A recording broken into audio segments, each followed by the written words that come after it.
El banco más exclusivo del mundo tiene 18 miembros. Se reúnen cada 2 meses los domingos a las 7 de la tarde en la sala de conferencias E, en una torre circular cuyas ventanas polarizadas dan a la estación central de trenes de Basilea, en Suiza. Su discurso dura 1 hora o poco más. Estos sujetos, casi todos hombres, son banqueros centrales que han venido a Basilea para asistir al Comité Consultivo Económico, el SC, del Banco de Pagos Internacionales, el BPI, que es el banco de los bancos centrales. Sus miembros en el año 2013 incluían a Ben Bernanke, un sionista presidente de la Reserva Federal de los Estados Unidos, a Sir Mervyn King, el masón gobernador del Banco de Inglaterra, a Mario Draghi, el oscuro peón jesuita del Banco Central Europeo por entonces, a Zhou Xiaochuan del Banco de China, y los gobernadores de los bancos centrales de Alemania, Francia, Italia, Suecia, Canadá, India y Brasil. A ellos se suma Jaime Caruana, ex gobernador del Banco de España, director general del Banco de Pagos Internacionales, que proviene de una familia condecorada con la Orden de San Juan de Jerusalén. El actual gerente del Banco de Pagos Internacionales es el mexicano Agustín Carstens. A principios de 2013, cuando esta información salió a la luz, King, quien dejará el cargo de gobernador del Banco de Inglaterra en junio de 2013, presidió el SC. La SC, que solía ser conocida como la reunión de gobernadores del G10, es la más influyente de las numerosas reuniones del Banco de Pagos Internacional, abierta solo a un pequeño y selectivo grupo de banqueros centrales de economías avanzadas. El SC hace recomendaciones sobre la membresía y la organización de los 3 comités del Banco de Pagos Internacional, que se ocupan del sistema financiero global, los sistemas de pagos y los mercados internacionales. El comité también prepara propuestas para el encuentro de economía global y orienta su agenda. Todos los gobernadores presentes en la reunión de 2 días tienen garantizada la total confidencialidad, discreción y los más altos niveles de seguridad. Las reuniones tienen lugar en varios pisos que generalmente se usan solo cuando los gobernadores están presentes. Las autoridades suizas no tienen jurisdicción sobre las instalaciones del Banco de Pagos Internacionales. Fundado por un tratado internacional y protegido por el Acuerdo de Sede de 1987 con el gobierno suizo, el BPI disfruta de protecciones similares a las otorgadas a la sede de las Naciones Unidas, a la del Fondo Monetario Internacional y a las embajadas diplomáticas. Las autoridades suizas necesitan el permiso de la dirección del Banco de Pagos Internacional para entrar en los edificios del banco, que se describen como inviolables. El Banco de Pagos Internacionales tiene derecho a comunicarse en clave y a enviar y recibir correspondencia en valijas cubiertas por la misma protección que las embajadas, lo que significa que no se pueden abrir. El BPI está exento de impuestos suizos. Sus empleados no tienen que pagar impuestos sobre la renta, sobre sus salarios, que suelen ser bastante generosos, diseñados para competir con el sector privado. El sueldo del director general en el año 2012 era de 763.000 francos suizos, mientras que el jefe de departamento recibió 587.000 francos suizos al año, además de generosas asignaciones. Los extraordinarios privilegios legales del banco también se extienden a su personal y directores.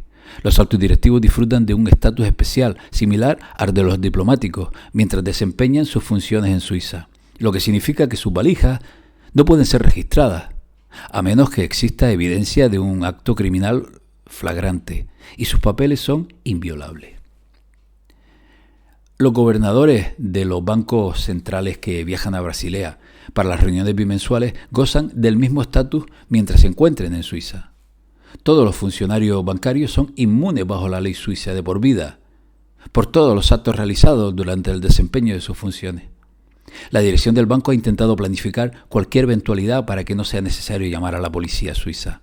La sede del BPI tiene sistemas de rociadores de alta tecnología con múltiples respaldos, instalaciones médicas internas y su propio refugio antiaéreo en caso de un ataque terrorista o conflagración armada. Los activos del BPI no están sujetos a demandas civiles bajo la ley suiza y nunca pueden ser embargados. El BPI guarda estrictamente el secreto de los banqueros. El acta, la agenda y la lista de asistentes real de la reunión de economía global o el SC no se publican en ninguna forma. Esto se debe a que no se toman actas oficiales, aunque los banqueros a veces escriben sus propias notas. Entonces, ¿qué nos importa esto al resto de nosotros? Los banqueros se han estado reuniendo de manera confidencial desde que se inventó el dinero. A los banqueros centrales les gusta verse a sí mismos como los sumos sacerdotes de la finanza, como los tecnócratas que supervisan arcanos rituales monetarios y una liturgia financiera entendida solo por una pequeña élite autoseleccionada. Pero los gobernadores que se reúnen en Basilea cada 2 meses son servidores públicos. Sus salarios, boletos de avión, facturas de hotel y lucrativas pensiones cuando se jubilan se pagan con cargo al erario público. Las reservas nacionales en poder de los bancos centrales son dinero público, la riqueza de las naciones. Las discusiones de los banqueros centrales en el BPI, la información que comparten, las políticas que se evalúan, las opiniones que se intercambian y las decisiones posteriores que se toman son profundamente políticas. Los banqueros centrales, cuya independencia está protegida constitucionalmente, controlan la política monetaria en el mundo desarrollado, administran el suministro de dinero a las economías nacionales. Ellos fijan las tasas de interés, decidiendo así el valor de nuestros ahorros e inversiones. Deciden si se centran en la austeridad o en el crecimiento. Por tanto, sus decisiones dan forma a nuestras vidas. La tradición de secretos del BPI se remonta a décadas. Durante la década de los 60, por ejemplo, el banco fue sede del London Gold Pool. 8 países se comprometieron a manipular el mercado del oro para mantener el precio alrededor de $35 la onza, en línea con las disposiciones del acuerdo de Bretton Woods que regía el sistema financiero internacional posterior a la Segunda Guerra Mundial. Aunque el London Gold Pool ya no existe, su sucesor es el BPI Market Committee, que se reúne cada 2 meses con motivo de las reuniones de gobernadores para discutir las tendencias en los mercados financieros. Asisten funcionarios de 21 bancos centrales. El comité publica artículos ocasionales, pero su agenda y discusiones permanecen en secreto. Hoy en día, los países representados en las reuniones de economía global representan en conjunto alrededor de las 4/5 partes del Producto Interno Bruto del mundo, del PIB. La mayor parte de la riqueza producida en el mundo, según las propias estadísticas del mismísimo Banco de Pagos Internacionales. Los banqueros centrales ahora parecen más poderosos que los políticos, escribió el periódico The Economist, teniendo el destino de la economía global en sus manos. Pero ¿cómo sucedió esto? El BPI, la institución financiera global más secreta del mundo, puede reclamar gran parte del crédito. Desde su primer día de existencia, el BPI se ha dedicado a promover los intereses de los bancos centrales y a construir la nueva arquitectura de las finanzas transnacionales. Al hacerlo, ha engendrado una nueva clase de tecnócratas globales muy unidos y cuyos miembros se deslizan entre puestos altamente remunerados en el BPI, el FMI y los bancos centrales y comerciales. El fundador de esta camarilla de tecnócratas fue Per Jacobsen, el economista sueco que se desempeñó como asesor económico del BPI desde 1931 hasta 1956. Jacobsen fue uno de los primeros defensores, por ejemplo, del federalismo europeo. Los defensores del BPI niegan que la organización sea reservada. Los archivos del banco están abiertos y los investigadores pueden consultar la mayoría de los documentos que tienen más de 30 años. Los archiveros del BPI son realmente cordiales, serviciales y profesionales. El sitio web del banco incluye todos sus informes anuales que se pueden descargar, así como numerosos documentos de política elaborados por el prestigioso Departamento de Investigación del Banco de Pagos Internacional. El BPI publica cuentas detalladas de los mercados de valores y derivados y estadísticas bancarias internacionales. pero se trata en gran parte de recopilaciones y análisis de información que ya son de dominio público. Los detalles de las actividades centrales del propio banco, incluida gran parte de sus operaciones bancarias para sus clientes, bancos centrales y organizaciones internacionales, siguen siendo secretos. Las reuniones de economía global y otras reuniones financieras cruciales que tienen lugar en Basilea, como el Comité de Mercados, permanecen cerradas a los forasteros. Los particulares no pueden tener una cuenta en el BPI, a menos que trabajen para el banco. La opacidad, la falta de responsabilidad y la influencia cada vez mayor del banco plantean preguntas profundas, no solo sobre la política monetaria, sino también sobre la transparencia, la responsabilidad y cómo se ejerce el poder en esto que llamamos democracia. Poca gente ha oído hablar del BPI. Sin embargo, es el banco más importante del mundo y es anterior tanto al FMI como al Banco Mundial. Durante décadas ha estado en el centro de una red global de dinero, poder e influencia global encubierta. El BPI se fundó en 1930, en el periodo de entreguerras. Se estableció aparentemente como parte del Plan Young para administrar los pagos de reparaciones alemanes durante la Primera Guerra Mundial. Los arquitectos clave del banco fueron Norman Montague, quien fue el gobernador del Banco de Inglaterra, y Hjalmar Schacht, el presidente del Reichsbank y ministro de Economía del Tercer Reich entre 1934 y 1937. Los Montague, recordemos, son nobleza italiana que se estableció en Francia antes de convertirse en pares británicos alrededor del año 1149 y ganaron títulos de barones al servir al rey católico romano Eduardo III de Inglaterra, bajo el mandato del barón Simón de Montague. William de Montague, el segundo conde de Salisbury, fue, por ejemplo, cofundador de la Orden de la Jarretera. Por otra parte, Schacht era además un masón del rito escocés conectado al English Scottish Rite Freemason y consecuentemente al Banco de Inglaterra de la City de Londres. Los miembros fundadores del Banco de Pagos Internacional fueron los bancos centrales de Gran Bretaña, Francia, Alemania, Italia, Bélgica y un consorcio de bancos japoneses. También se ofrecieron acciones a la Reserva Federal, pero Estados Unidos, sospechoso de cualquier cosa que pudiera infringir su soberanía nacional, rechazó su asignación. En cambio, un consorcio de bancos comerciales se hizo con las acciones. JP Morgan, el First National Bank de Nueva York y el First National Bank de Chicago. Durante la década de 1930, el BPI fue el lugar de reunión central para una camarilla de banqueros centrales dominada por Norman y Schacht. Este grupo ayudó a reconstruir Alemania. El New York Times describió a Schacht, ampliamente reconocido como el genio detrás del resurgimiento de la economía alemana, como el piloto de hierro de las finanzas nazis. Durante la guerra, el BPI se convirtió en un brazo de facto del Reichsbank alemán, aceptando oro nazi saqueado y llevando a cabo acuerdos de cambio de divisas para la Alemania nazi. Las nacionalidades eran irrelevantes. La lealtad primordial fue hacia las finanzas internacionales. El presidente, Thomas McKittrick, era estadounidense. Roger Aubin, el director general, era francés.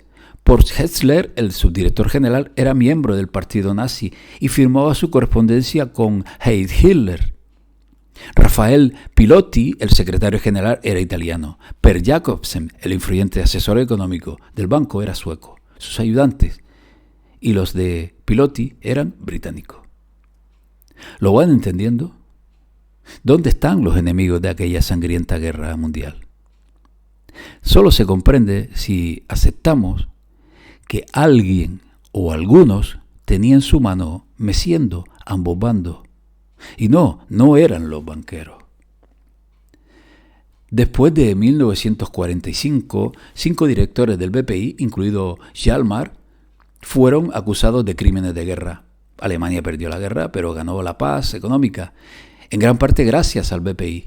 El escenario internacional, los contactos, las redes bancarias y la legitimidad que brindó el BPI, primero al Reichsbank y luego a sus bancos sucesores, ha ayudado a asegurar la continuidad de intereses económicos y financieros inmediatamente poderosos desde la era nazi hasta la actualidad.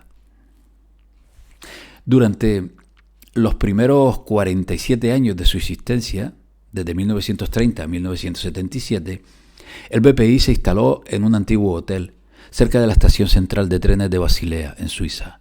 La entrada del banco estaba escondida por una chocolatería y solo un pequeño aviso confirmó que la puerta estrecha se abría al Banco de Pagos Internacional. Los gerentes del banco creían que quienes necesitaran saber dónde estaba este banco lo encontrarían, y el resto del mundo ciertamente no necesitaba saberlo. El banco se trasladó a su sede actual, en el número 2 de Zentralbankplatz, en 1977, en Basilea. No fue muy lejos y ahora tiene vistas a la estación central de Basilea.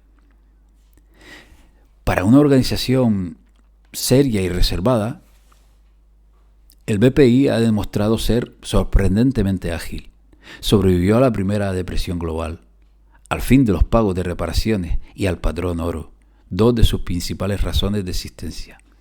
Sobrevivió al ascenso del nazismo, a la Segunda Guerra Mundial, al acuerdo de Bretton Woods, a la Guerra Fría, a las crisis financieras de los Estados Unidos.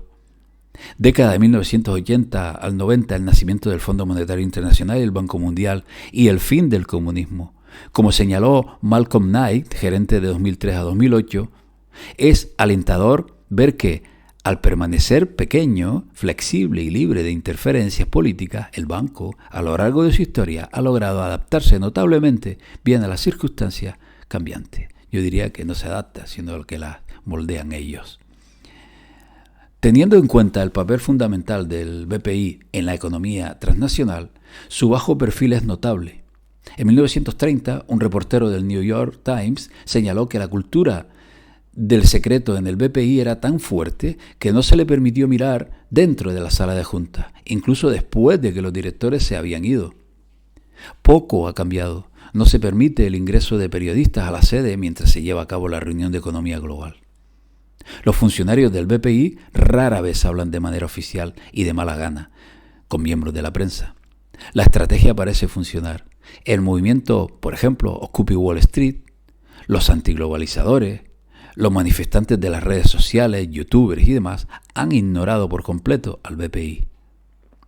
Zentralbankplatz número 2 en Basilea es tranquilo y silencioso. No hay manifestantes reunidos fuera de la sede del BPI, no hay manifestantes acampados en el parque cercano, no hay comités de recepción animados para los banqueros centrales del mundo. A medida que la economía mundial pasa de una crisis a otra, las instituciones financieras son objeto de un escrutinio como nunca antes. Legiones de reporteros, blogueros y periodistas de investigación registran cada movimiento de los bancos. Sin embargo, de alguna manera, aparte de breves menciones en las páginas financieras, el BPI se las ha arreglado para evitar un escrutinio crítico. Hasta ahora. La familia Torlonia supervisa el Banco de Pagos Internacionales en Suiza, que está diseñado como una torre. El Vaticano y cantones suizos han estado en el contrato durante siglos y es la razón por la cual la Guardia Suiza protege al Estado de la Ciudad del Vaticano en la actualidad. La bandera de Ginebra utiliza una clave papal en ella. El banco UBS también utiliza claves papales por su logotipo. Suiza y la Ciudad del Vaticano son los únicos dos países en el planeta que utilizan la bandera de forma cuadrada. Suiza es básicamente un estado pontificio. Esta familia Torlonia es una de las pocas familias aristocráticas italianas que han sobrevivido a la reconstrucción de la corte papal en el año 1969 por el motu proprio Pontificalis Domus. Hoy en día, los únicos honores hereditarios que todavía se usan en el Vaticano son los de príncipe heredero asistentes al trono del Papa. Este honor lo tienen hoy Alessandro Torlonia y Marco Antonio Colonna, príncipe y duque de Paliano. La familia Torlonia fue nombrada en el año 1958 en sucesión al príncipe Orsini, cuya familia había sostenido al principio este principado desde el año 1735. La Cámara de los Torlonia son principales banqueros en la sociedad y tesorería del Vaticano. La familia Torlonia supervisan el tesoro de los Estados Unidos y cuentan bancarias en Suiza privadas de la nobleza italiana, nobleza negra. La palabra francesa tor significa torre y la familia Torlonia tienen ascendencia francesa. Lonia es como préstamo. Torlonia significa torre de préstamo, el BPI.